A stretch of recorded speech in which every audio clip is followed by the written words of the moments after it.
Now that we've seen a couple different navigation techniques that stifle or reduce our ability to do sense making in a complex or uncertain world, we'll switch gears here and look at a strategy that tends to actively support sense making, and that is the concept of visual momentum.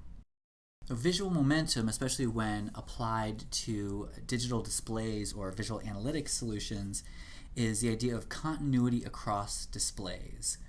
So it's basically the inverse of the amount of reorientation effort required when switching displays. So basically it fulfills the two goals we talked about before, showing where to look next and orienting quickly when I get there. So that difference between displays, I know where I am, I know how I got there, I put the new information I see in the new display within the context of what I had just seen in the previous display. So I know that's kind of vague, so we're going to give some examples and we're going to try to put some definitional meat on those bones, and so hopefully you can see what we're talking about with visual momentum, and then in the next lesson we'll actually talk about a long shot display, which is a version or an example of something that provides visual momentum. The concept of visual momentum was actually borrowed from perception in cinematography and refers to the impact of a transition from one view to another, and that's called a cut in cinematography.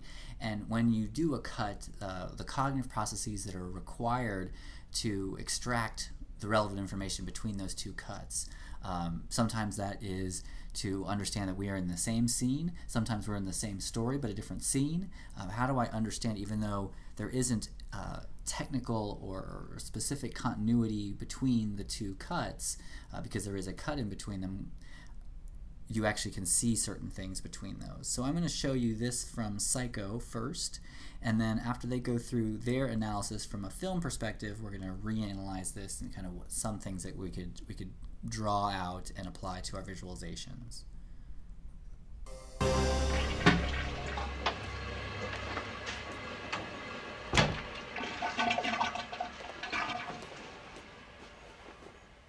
Number 5, Psycho. Nothing can prepare you for the shock of the shower scene, the terror of the knife coming at you, the violence, the nudity. Of course, none of it's actually there. There is no actual threat, not a single stab on screen, or even a single frame of nudity. It's all part of the editing that Hitchcock uses to evoke these effects in one's mind. In 78 cuts over 45 seconds, we only see blood washing down the drain, which Hitchcock so beautifully connects with Marion Crane's eye in a final evocative dissolve. So I don't know if you heard that, but that was 78 separate cuts, 78 different scenes in 45 seconds. So each one of those was a different perspective of the camera, a different kind of thing that they're looking at. And we think of frame of reference. Each of a different frame of reference, and had a physical cut between those scenes. Yet you still knew you were in the same scene. In the case of this film, it actually provided some excitement or some nervousness that way, but it also made you fill in quite a few things. So it never showed violence, as it said. It never showed nudity. It never showed, in fact, all those scenes were a very specific little point of view, but you filled in the whole thing and saw it as a whole story. So let's go into another example as well. So depending on your experience with comic books, you may read these three frames a little bit differently. This is a Marvel story. And so with the three of them, you see, you could analyze a couple different ways. You can see there's a fight, and then there's one of the guys, looks like he may be the same guy in the fight, and then there's another guy. But I want you to see, so again, we have three different cuts.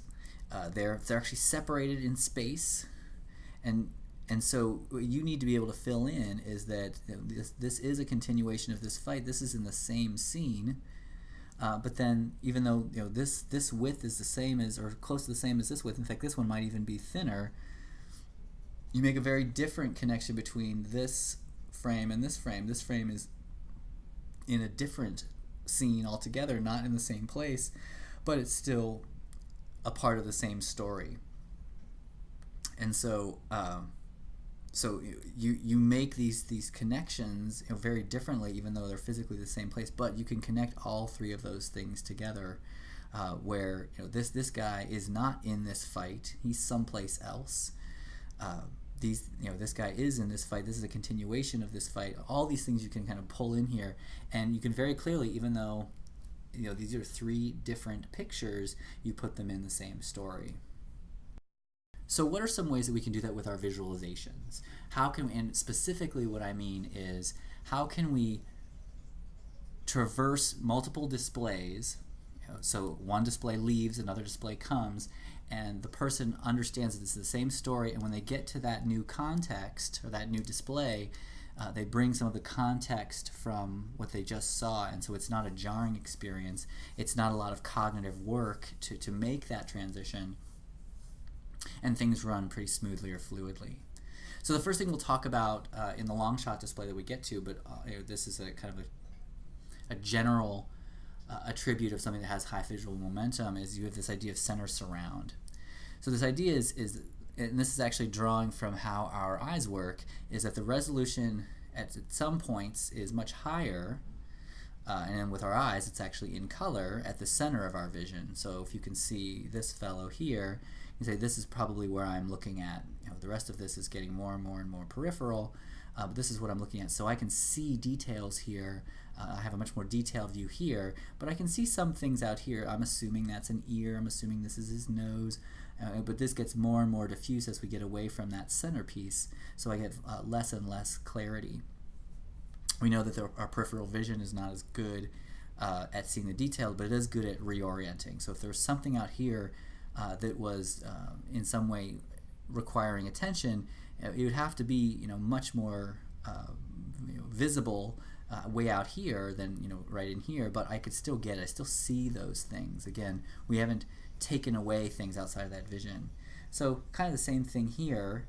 When I'm in the middle of here, this is kind of distortion free. Now in this case, where this center surround is it's roughly speaking the same resolution all the way out to the outside of it, but you have distortions and it's kind of harder to see things out here, and you're less distorted here in the middle. This is actually a fisheye lens did this in 360 degrees, but you kind of get the same idea. The thing in the center is the thing I probably can see the most, and as I go further out, I can still orient over there if I needed to. If there's something over here, I could probably I could swing or pan over there to see that in high resolution, but I'm paying attention to the thing in the middle. The other thing I can do is I can put in dynamic landmarks.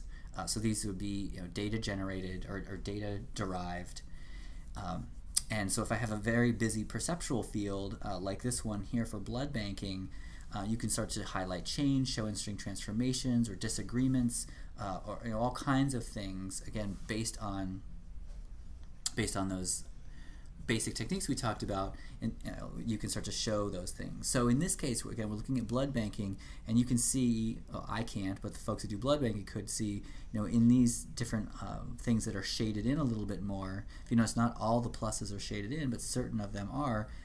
This can actually reorient me to that part of the screen, so that I can see potential patterns. And if I want to go look at this, or click in here for more information, or click in here for more information, I can do that. So whereas this is on one hand, this is a display, a data display in and of itself, it could also be used as navigation to get to more details to some of these different options, or this different potential antibody combinations that could lead me to understand better whether this blood is going to be problematic or a match, or what kind of type it is.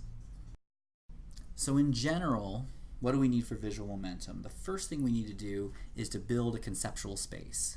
So what fields should be available, in what combinations, and depicting what frames of reference. So again, the same thing we did to make the different displays themselves, we can use those same techniques to build a conceptual space at the workspace level.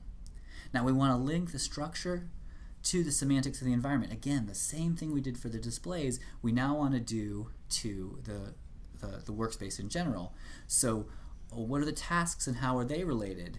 How they're related should also be in some way how the displays in this workspace navigation should also be related. Things that are similar to each other should be closer to each other in the navigation. The third is to provide cues to the structure of the environment. Not only do the navigation need to be next to each other, that's important, but the navigation itself should show something about the screen or the event that it's trying to represent. So we'll get into this and how the long shot does it, but it's not okay to just have a word. It has to have some kind of dynamic quality to say this is what's going on in the world behind this link or behind this button. And most importantly, it needs to provide those cues at a glance. So make it economical on attention to be able to see all of those things at once. So this is no small feat. This is not trivial, and that's why we think the long shot is so interesting, and that's what we'll be talking about next.